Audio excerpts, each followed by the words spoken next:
I hope कि समझ में आ गया होगा कि बहुपद क्या है, बहुपद के कितने प्रकार होते हैं, उनके फॉर्म क्या होते हैं, ये सब समझ में आ गया होगा। किसे हम बहुपद कह सकते हैं, किसे हम बहुपद नहीं कह सकते हैं। तो अब हम समझेंगे शून्य के बारे में। शून्य क्या होता है, जिसको इंग्लिश में हम जीरो बोलते हैं। तो शून्य अगर कोई बहुपद दिया हुआ है, कहे कि उसका शून्यक निकालें, तो एक तो तरीका होता है, हम लोग वो आगे पढ़ेंगे। लेकिन शून्य क्या होता है, उस बहुपद का जो वैल्यू जो अगर मान लीजिए कुछ है, मतलब जैसे मान लेते हैं कि अगर भी कोई वैल्यू है, अगर कोई वैल्यू है जो बहुपद का जो मान है वो क्या कर देता है, उसको जीरो ला देता है, तो उस मान को हम लोग कहते हैं जीरो यानी कि शून्य। कोई भी जैसे एग्जांपल के लिए समझते हैं, जैसे रैखिक बहुपद है, रैखिक बहुपद, इसको हम लिख लेंगे एग्जांपल के तौर पे 2x प्लस 1 लिख लेते हैं, x प्लस 1। दूसरा है लीनियर इक्वेशन हो गया। दूसरा है द्विघात बहुपद, द्विघात बहुपद। तो द्विघात बहुपद का लिख सकते हैं 2x² प्लस x प्लस मान लीजिए कि 3 है, ठीक है।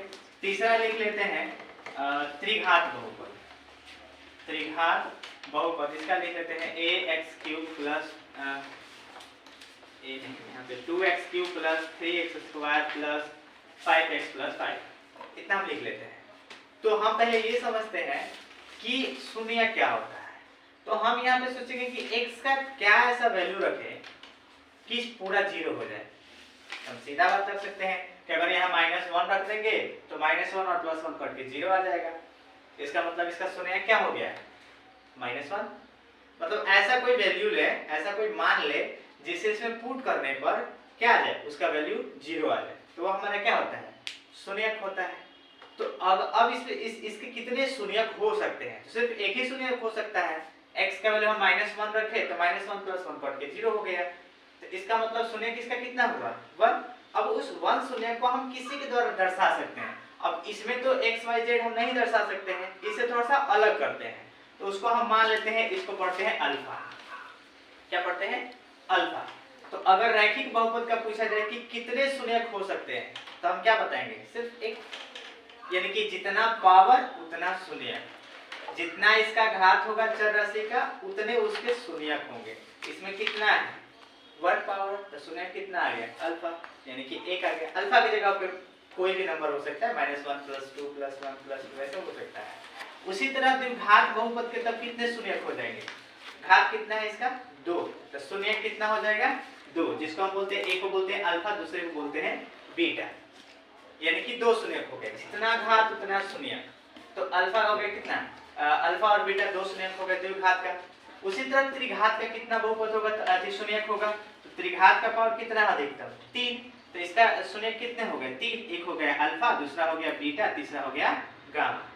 तो इस तरह से हमारा शून्यक आ जाता है। इसका मतलब ये हुआ कि इसमें सिर्फ x का एक ही वैल्यू निकल सकता है जो इस पूरे को जीरो कर सकता है, ये -1।